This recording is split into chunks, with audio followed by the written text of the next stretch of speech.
account for a projected 70% of our climate change problem. And they are also among the greatest leverage points for reducing global emissions and achieving our carbon reduction goal.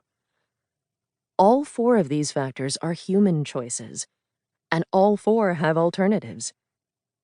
Switching long-standing systems is never easy, but the path forward for each factor is straightforward, although each is going to be a challenge for society. Coal. For hundreds of years, the primary function of coal has been to produce heat. Heat for shelter, for electricity, and for industry.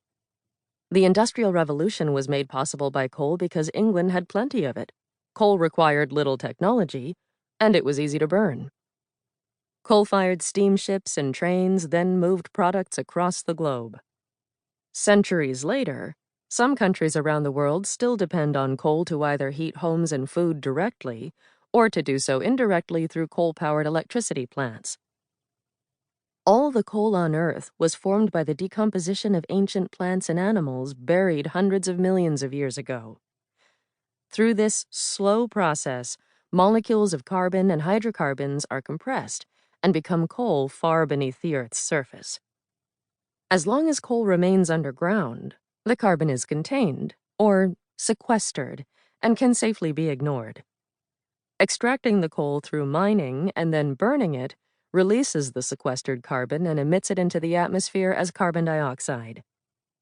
We're still burning coal, 14.8 gigatons of CO2 worth in 2021. This represents a quarter of total global carbon dioxide equivalent emissions, the largest single source worldwide.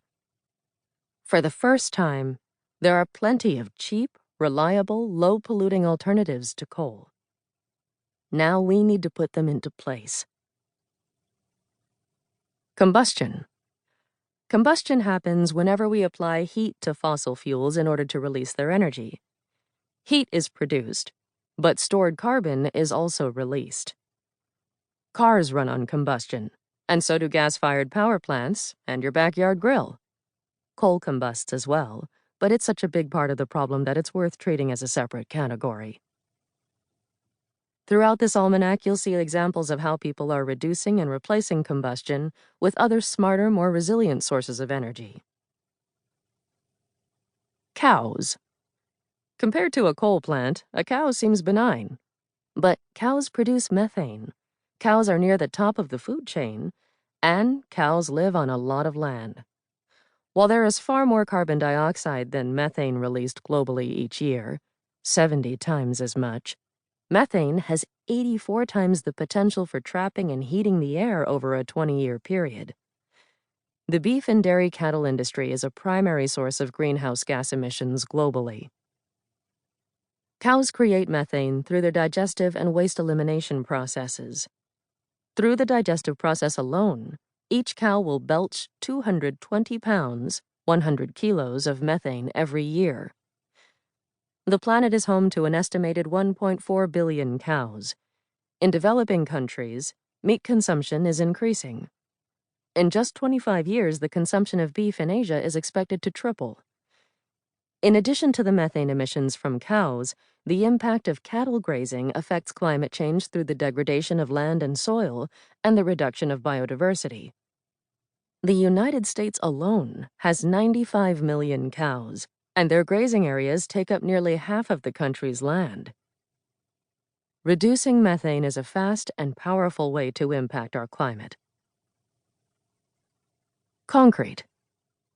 Concrete is everywhere. It's been around for centuries and is tough, versatile, and inexpensive. It's used for airports, buildings, bridges, dams, and roads. Following water, concrete is the most highly consumed product on the planet.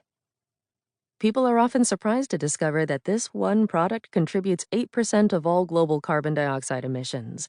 In the last 40 years, we've tripled the per capita production of concrete, and as a result, it's making an impact. To create concrete, sand and gravel are added to cement, mixed with water, and poured into forms where it will dry and harden. No significant emissions are produced by this process. But first, cement must be made, and that is where the carbon emissions come in.